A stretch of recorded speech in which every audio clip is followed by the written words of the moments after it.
श्रीमद् करुणा सागर महाराज की जय।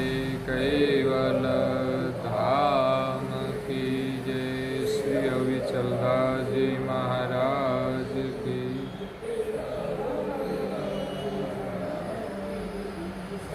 सत केवल साहेब, सत केवल साहेब, सत केवल साहेब। पूज्य श्री अचरत बारचित ग्रंथ अचरत सागर दिव्य परम गुरु उपासको न्याय सकृत सिद्धांत स्कंद 12 और चौपाई नंबर है 8वीं। 14 तबका चारा चारा देखो दृष्ट निहाल रस्ते हो सृष्टि दिनुया बलगी कौन करता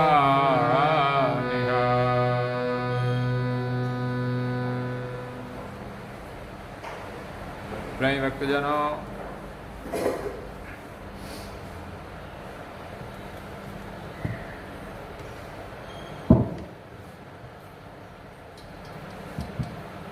ज्ञान संप्रदाय के आद्य स्थापक अनंत ब्रह्मांड देश केवल कर्ता के परम विशेष अंश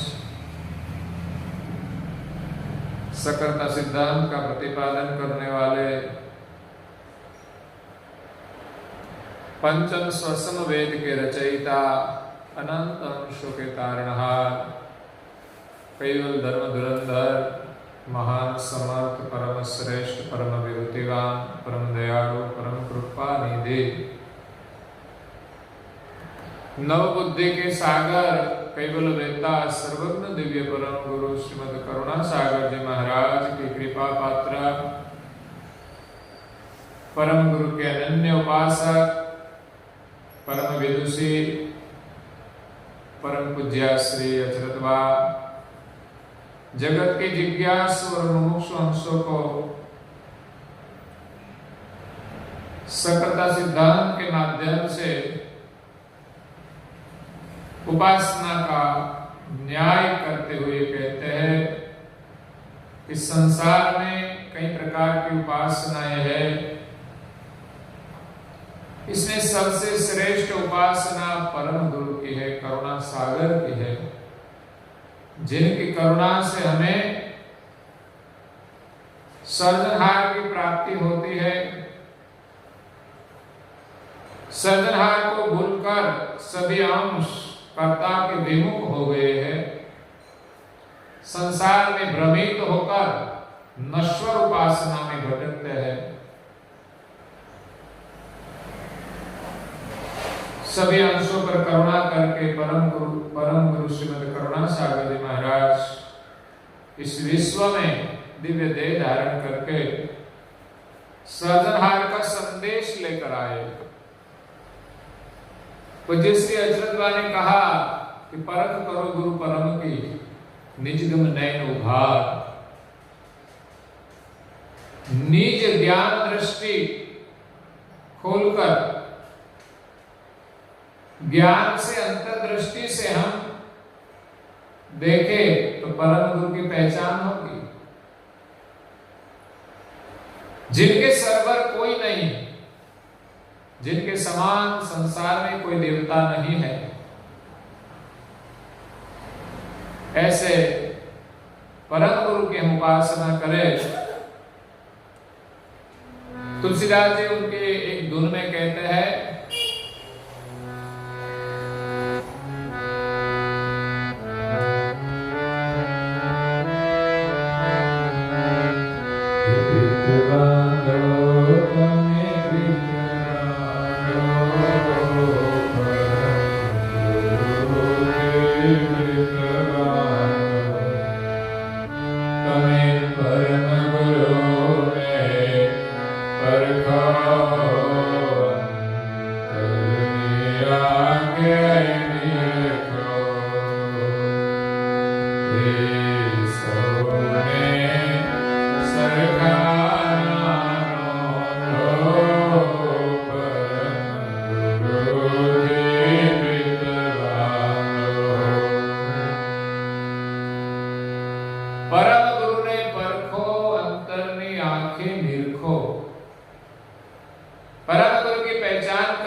सब देव भी एक समान नहीं है, सब देव का कार्य भिन्न भिन्न है, सबके पास भिन्न भिन्न करुणा है। सर्जनहार ने सभी देवों को भिन्न भिन्न करुणा करके सामर्थ्य जो दिया है उनके अनुसार वो काम करते हैं। ब्रह्मा रजोगुण प्रधान है, वो रजोगुण का ही कार्य करेगा। विष्णु सत्वगुण प्रधान है, वो सत्वगुण प्रधान कार्य करेगा। तो ब्रह्मा और विष्णु एक नहीं है, भिन्न है। शिव जी तमोगुण प्रधान है, वो तमोगुण का ही काम करेगा। इसलिए विष्णु और शिव भी एक नहीं है। कई बार लोग सबको एक मानते हैं कि सब ब्रह्म है, लेकिन उसको अनुभव नहीं है। इसलिए न तो बोलने वाले को अनुभव है, न तो सुनने वाले को अनुभव है। इसलिए गाड़ी चलती है। वास्तव में ब्रह्म चीज अलग है। जो देवता इस ब्रह्मांड में है और अवतार लेकर आए, उस सभी का जीवन ब्रह्म है। सामान्य अंश जो विचरण करते हैं उनका जीवन भी ब्रह्म है, और जीवन देने वाला सर्जनहार वो ब्रह्म का प्रकाशक है। इसलिए सभी देवता एक नहीं है। और परम विशेष अंश परम गुरु वो सबसे अलग है, वो करुणा के सागर है।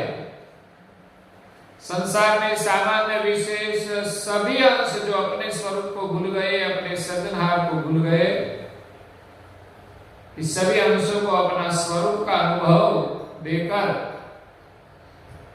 स्वरूप का लक्ष्य समझाकर अपने सर्जनहार की पहचान कराते हैं। ऐसे परम गुरु की हम सब परख करें, जिनके समान कोई नहीं है।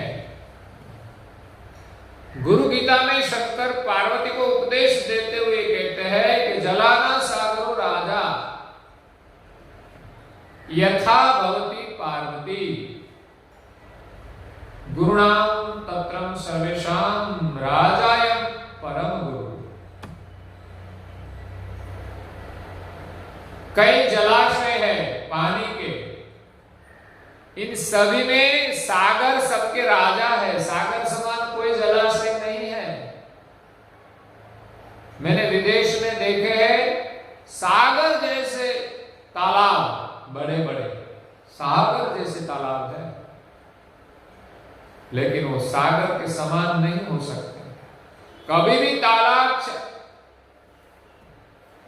ओवरफ्लो हो जाता है, छलकता है, लेकिन समुद्र कभी नहीं छलकता, कितना भी बारिश हो जाए। इसीलिए सभी जलाशयों में सागर राजा है।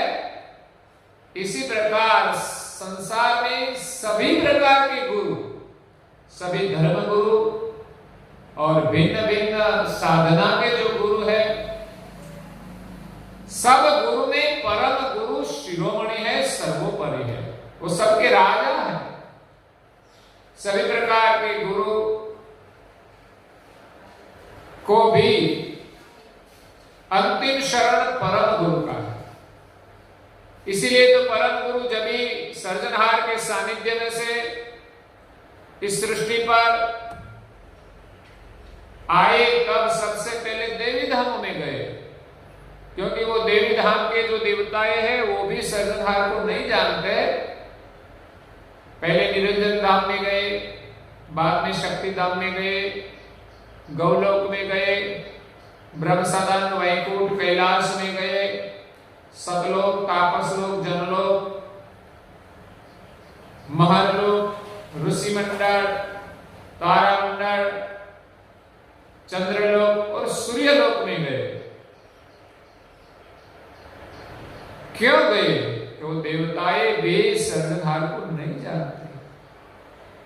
संसार में सभी अंश देवों की उपासना करते हैं, कोई सर्जनहार की उपासना नहीं करते। इसलिए सर्जनहार और देवों में क्या भेद है, वो परम सिद्धांत से पता चलता है और वो गति भी परम गुरु प्रदान करते हैं। इसीलिए हम सब परम गुरु की पहचान करें। परम गुरु के शरण की महिमा अपरंपार, शारद शेष न कही सके, कैसो रहे इतबार। इस संसार में शारदा विद्या की देवी है। शेष मुनि उसके 1000 मुख है। जो 1000 मुख से सृजनहार या तो परम गुरु का गुणगान न कर सके, उसकी पहचान न कर सके, और विद्या की देवी शारदा जो वर्णन न कर सके, तो और पर तो हमें विश्वास नहीं आ सकता। जो भी वर्णन करते हैं वो कोई संसार के देवता का वर्णन हो या कोई धर्म गुरु का वर्णन हो, लेकिन परम गुरु की महिमा जानना किसी के बस की बात नहीं है। वो तो परम गुरु की कृपा से ही कुछ उनकी करुणा पा सकते हैं, लेकिन उनका पार पाना तो मुश्किल ही है। इसीलिए यहाँ चंद बाबी कहते हैं कि जिनके सरवर कोई नहीं, अति अथाह गति गहार। उनकी गति गूढ़ है, प्रगाढ़ है। प्रगाढ़ की पहचान करनी बहुत गंभीर है। अथाह है, जिनका कोई अंत नहीं।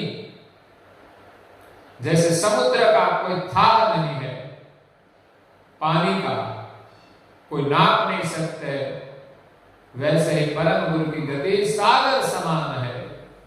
14 तबक अचर चर, जो 14 लोक है, इसमें अचर चर स्थावर और जंगम देखो दृष्ट निहार।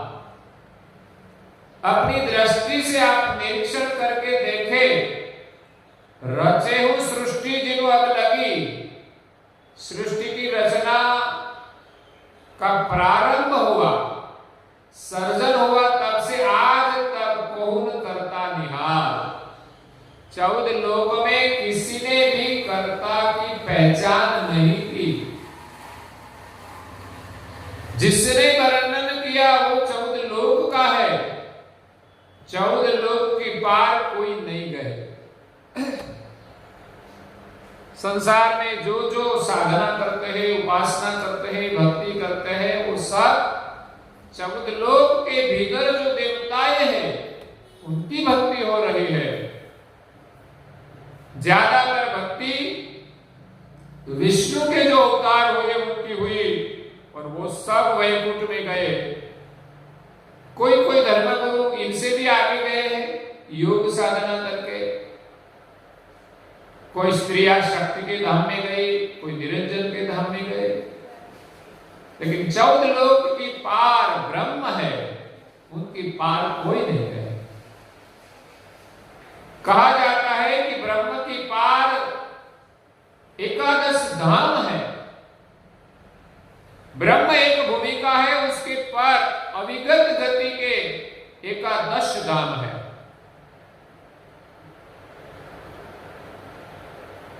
जहां प्रकृति का पसारा नहीं है, माया का पसारा नहीं है, अविगत गति के धाम है, एक से एक अधिक गतिवान। शायद कोई 14 लोक की पार जाए तो भी भ्रमित हो जाए। यहां तो ब्रह्म को देखकर सब लोग रुक गए, विराम हो गए कि ब्रह्म ही सर्वव्यापक है, ब्रह्म ही कारण है। लेकिन उसको पता नहीं कि ब्रह्म की पार भी अविगत गति के 11 धाम है, और 11 की पार 12वां कैवल धाम है, जहां इस सृष्टि के सर्जनहार विराजमान है, और उनके पार कोई धाम नहीं है। तो सृष्टि की रचना हुई तब से आज तक किसी ने सर्जनहार का वर्णन नहीं किया, सर्जनहार का स्थापन नहीं किया।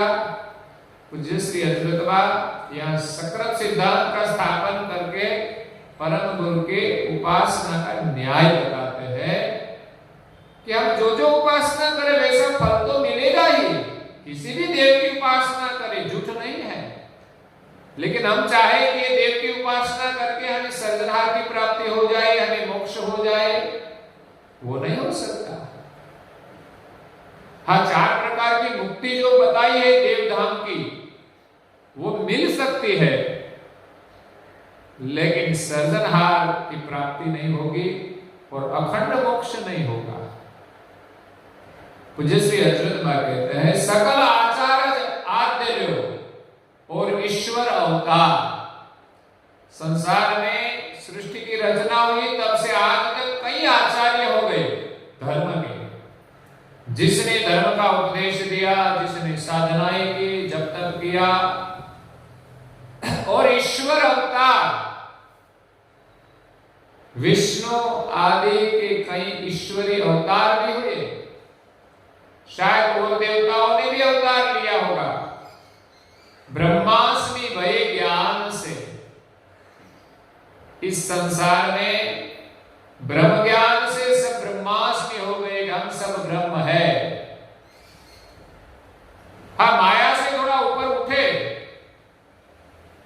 लेकिन ब्रह्म हम बन नहीं सकते। ब्रह्म रूप मानने से हमारी दृष्टि शायद सब ब्रह्म रूप देखकर ब्रह्ममय हो जाए, निर्मल हो जाए चाहे, लेकिन स्व का अनुभव नहीं होगा। और जब तक हमें स्व का अनुभव न हो तब सर्जनहार का अनुभव नहीं होता।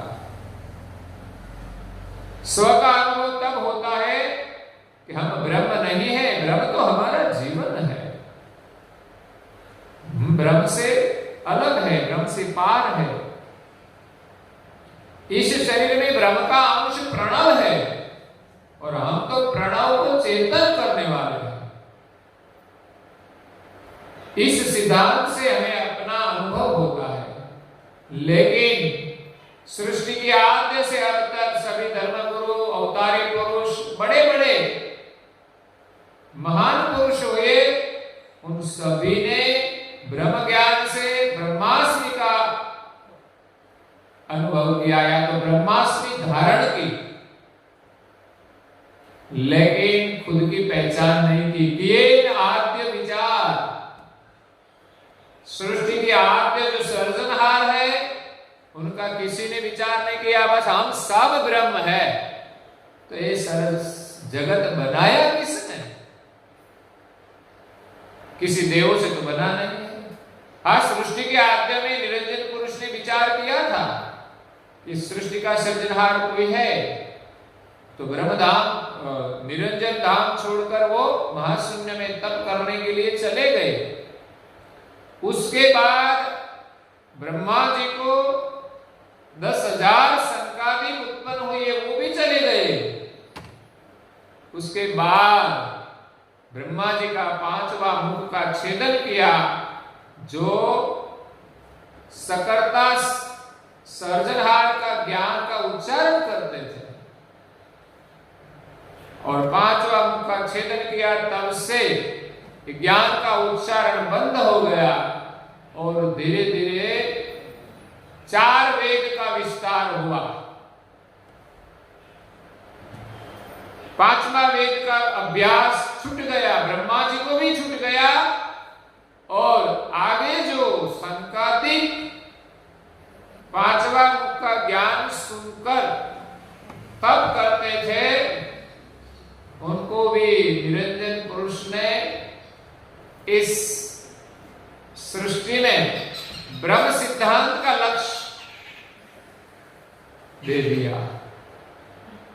वो तो सर्जनहार की खोज में गए थे, लेकिन जब तक ये सर्जनहार का लक्ष्य रहेगा तब तक सृष्टि आगे नहीं बढ़ेगी। इसीलिए सर्जनहार निरंजन पुरुष ने आकाशवाणी के 5वां मुख का छेदन करने के लिए, और जिसने सुना था ऐसे निरंजन पुरुष, ऐसे संकादिकों ने भी निरंजन पुरुष को ब्रह्म का लक्ष्य प्रतिपादन कर दिया। एक ब्रह्म में प्रश्न कैसा, हम एक ब्रह्म है और कुछ है ही नहीं। तब से वो भी ब्रह्म लक्ष्य में स्थित हो गए। इसलिए संसार में 4 वेद का विस्तार हुआ, ब्रह्म लक्ष्य का विस्तार हुआ कि सब ब्रह्म है, सच्चिदानंद ब्रह्म, ब्रह्मास्मि। ऐसे विचार वेद का 4 बार महावाक्य है, अयम अहो निर्मल, तम पद तत्पद असित पद। बस ये इस लक्ष्य का विस्तार हुआ और इसमें से आगे समय जाने के बाद कई ऋषि मुनियों ने भिन्न भिन्न शास्त्र बनाए। इसमें मुख्यतः 6 शास्त्र है, सांख्य, वेदांत, मीमांसा, पतंजलि, न्याय और वैशेषिक शास्त्र। उनका विस्तार हुआ। उनके बाद कई ऋषि मुनियों ने आगे अपने अपने मत के अनुसार धर्म ग्रंथों का स्थापन किया और व्यास मुनि ने 18 पुराण बनाए, वेदांत की रचना भी की और महाभारत का सर्जन किया। तब से महाभारत सब हो गया घर घर में। ऐसे तो महाभारत तो सृष्टि के आगे से चल रहा है, देवों और दानवों का युद्ध चलता है। लेकिन व्यास मुनि ने 18 पुराण में 18 देवताओं की स्थापना भगवान के रूप में कर दी कि सब भगवान है, लेकिन कोई सर्जनहार को जानते नहीं। वो तो सब देवताएं हैं, सर्जनहार तो उनसे न्यारा है। लेकिन इन सब देवताओं का लक्ष्य भी आखिर ब्रह्म लक्ष्य रहा है। जो जो देव को मानते हैं आखिर तो वो सगुण है, फिर भी उनको निर्गुण मानते हैं, वो भी ब्रह्म है।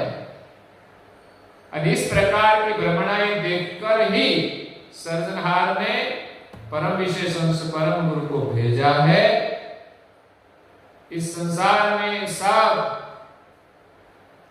सगुण अवतारों की लीला का गान करते हैं, लेकिन सृष्टि के आद्य का विचार नहीं करते कि सृष्टि के आद्य में कौन था, किसने किस प्रकार सृष्टि बनाई।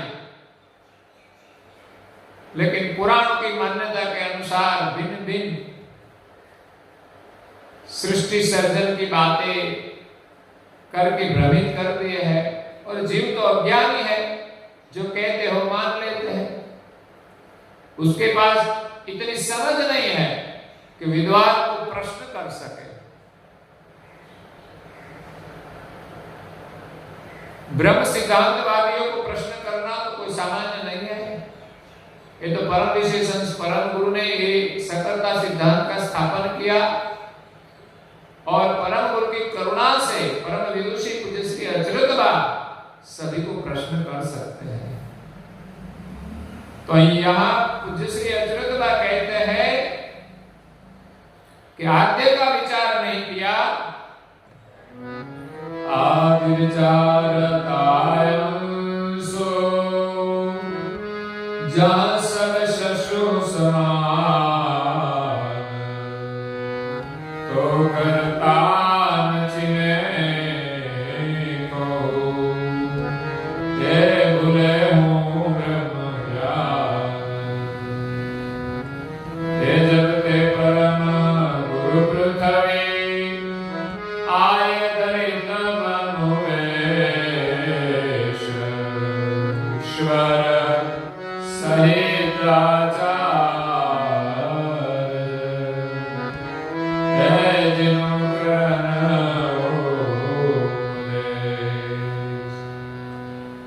आद्य विचारता अंशु जहां सब शशु समान,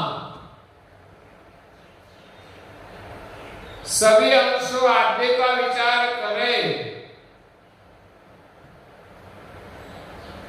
तो सृष्टि के आद्य में सर्जनहार एक थे, उनके आगे तो सब बालक समान है। चाहे बड़े देवता हो या सामान्य जीव हो, लेकिन सर्जनहार के आगे तो सब समान है, शिशु के समान, बालक समान है। हाँ, निरंजन बड़े देव है, ब्रह्मा विष्णु महादेव बड़े देव है, वो सब बड़े अंश है, और सामान्य अंश है वो सब जीव है। लेकिन सर्जनहार के आगे तो उसकी कोई महत्ता नहीं, क्योंकि उनके पास जो सामर्थ्य है वो तो सर्जनहार ने दिया है, वो सब सर्जनहार का ही है। और सर्जनहार की करुणा के बिना कोई देव एक तरण भी हिला नहीं सकते, एक कदम भी चल नहीं सकते।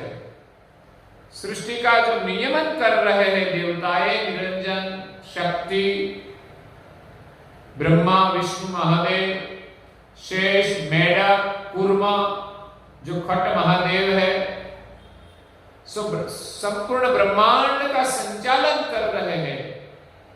उनकी उसमें सामर्थ्य है, हमसे सब बड़े हैं, लेकिन सर्जनहार की करुणा से सब कर रहे हैं। सर्जनहार ने सब कुछ ऐसा बनाया है तो कर रहे हैं। सर्जनहार के आगे तो उनका कोई महत्व नहीं, वो सब बालक समान है। सो करता चिने न को भूले हो ब्रह्म ज्ञान। तो ऐसे बड़े बड़े अंश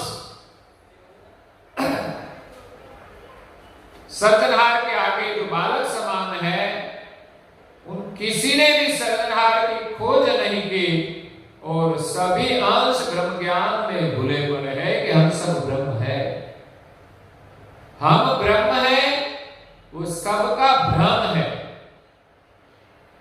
आगे जो कई महान पुरुष हुए, आचार्य हुए और अवतारी पुरुष हुए, सब ज्ञान से ब्रह्मास्मि कहने लगे कि हम सब ब्रह्म है।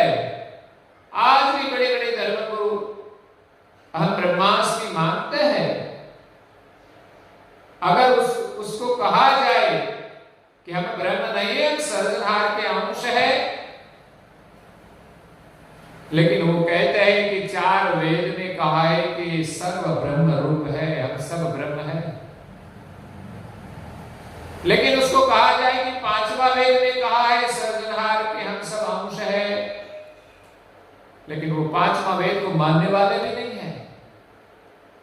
इसीलिए ब्रह्म ज्ञान में इतने भ्रमित हो गए हैं कि शायद कोई उनको ज्ञान दे तो भी लेने वाले नहीं,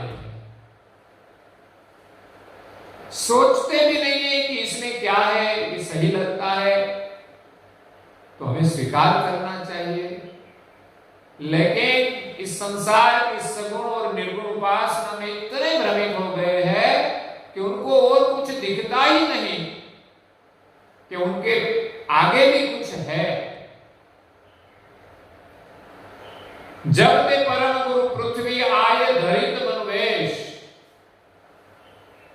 सब कोई ब्रह्म ज्ञान में जब भूले पड़े, तब परम गुरु इस पृथ्वी पर दिव्य मनुष्य देह धारण करके प्रकट हुए, ईश्वर सहित आचार्य। संसार में जो ईश्वर के अवतार हुए, अगर तो महान गति के जो है सब ईश्वर, उनके साथ सभी आचार्य जो धर्म गुरु है, उनको उपदेश करने के लिए आए हैं। पूज्य श्री अचरत बाबा यहाँ परम गुरु की उपासना का भेद बताते हैं, उनका न्याय बताते हैं कि संसार में जो उपासना हो रही है और परम गुरु की उपासना में क्या अंतर है, परम गुरु की उपासना से हमें क्या मिलता है। उपासना किसी की व्यर्थ नहीं जाएगी, चाहे भूत प्रेत की उपासना करो तो भी फल मिलेगा,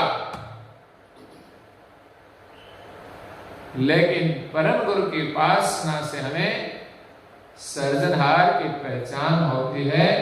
इस सर्जनहार का संदेश लेकर दिव्य परम गुरु इस विश्व में पृथ्वी पर मानव देह धारण करके प्रकट हुए हैं। आगे पूज्य श्री अचरत बाबा हमें इस परम गुरु की महिमा का वर्णन करते हैं, वो हम कल सुनेंगे।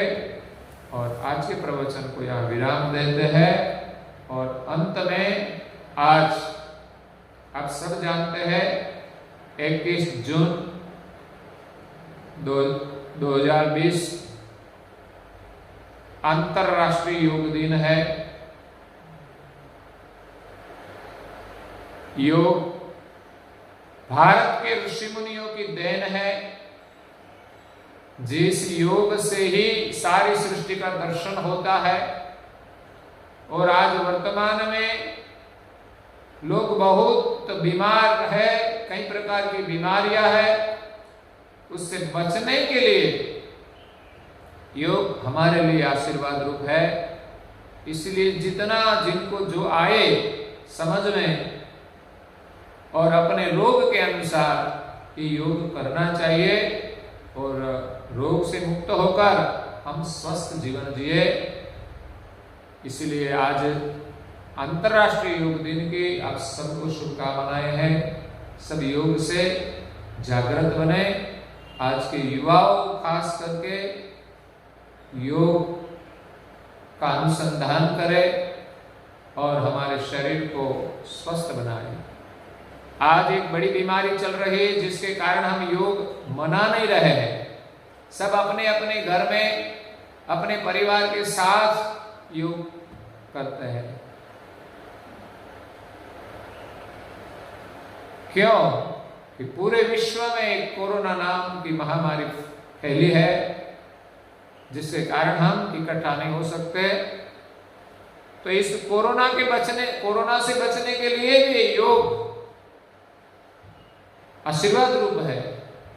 शायद हम योग करें, हमारा इम्यूनिटी पावर बढ़ाए, रोग प्रतिकारक शक्ति बढ़ाए, तो कोरोना हमसे नजदीक नहीं आ सकते। अगर जिनको है कोरोना वो भी उनसे मुक्त हो सकते हैं। तो इस महामारी से मुक्त होने के लिए भी आप सभी को अंतर्राष्ट्रीय योग दिन की शुभकामनाएं हैं। कि योग दिन की जो हम मनाते हैं, योग दिन क्यों मनाते हैं? कि शायद कोई योग न करता हो, उनको योग का संदेश मिले, वो भी जागृत बने और योग दिन से हम योग करने का प्रारंभ करें, दृढ़ संकल्प करें कि आज से हम ज्यादा न कर सके तो हम सूर्य नमस्कार करें। आसन जितना हो सके उतना करें, न हो सके तो कोई बात नहीं, लेकिन ज्यादा लाभ प्राणायाम से होता है। तो प्राणायाम तो सबसे हो सकता है। जो बीमारी है तो धीरे धीरे करना, लेकिन जैसे करेंगे जितना करेंगे उतना हमें लाभ मिलेगा। परम गुरु के एक शिष्य थे, महान तपस्वी परम योगी रघुराम महाराज, जिसने भी योग का मार्ग चुना था। वो योगी इतने बलवान होते हैं कि जीवन भर इसके जीवन में कोई रोग नहीं आ सकता। इतने ताकतवान हो जाते हैं कि किसी भी ऋतु में उनको कोई दिक्कत नहीं होती। वो ठंडी में भी रह सकते हैं, धूप में भी रह सकते हैं, बारिश में भी रह सकते हैं। तो बीमारियां तो कैसे आ सकती है नजदीक? अगर आती है तो ये वायु प्रदूषण से आती है। तो जिनको ये ऋतु जो है सब हवामान, ठंडी गर्मी वो स्पर्श नहीं कर सकती, उनको रोग भी नहीं स्पर्श कर सकता।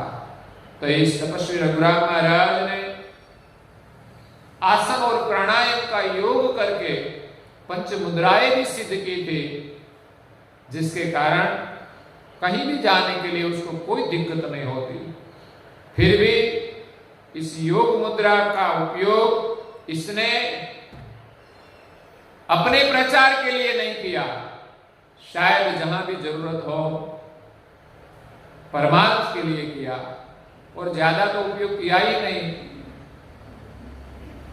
जब परम गुरु का शरण मिल गया तो सभी को उसने सर्जनहार का ज्ञान दिया है, उनकी भक्ति का उपदेश दिया। लेकिन उसका मार्ग साधना का था, योग का था। तो पूरे विश्व को उसने भी एक योग का संदेश दिया है कि परम गुरु के शरण में आने के बाद भी उसने योग छोड़ा नहीं, और परम गुरु ने भी उसको मना नहीं किया कि आप ये सिद्धि प्राप्त करना छोड़ दो, अब तो मैंने जो लक्ष्य दिया है उनका ही आराधन करो। लेकिन योग से भी सर्जनहार का आराधन होता है, और योग की सिद्धि से हम समाज का कई कार्य भी कर सकते हैं। जो समाज के लोग रोगी है, दुखी है, कुछ जरूरतमंद होते हैं, उनको कुछ मदद कर सकते हैं। तो योग सिद्धि से उसने कई पर्चा भी दिए। जब उनके प्रभाव से लोगों को उनके शरण में श्रद्धा आई, तब परम गुरु का लक्ष्य दिया और परम गुरु का आशीर्वाद से सबका कल्याण किया। तो इसी प्रकार आज अंतरराष्ट्रीय योग दिन की आप सबको शुभकामनाएं हैं, परम गुरु के आशीर्वाद है। इसी के साथ आज के प्रवचन को यहाँ विराम देते हैं। अस्तु सत्य साई। सागर जी महाराज की कैवल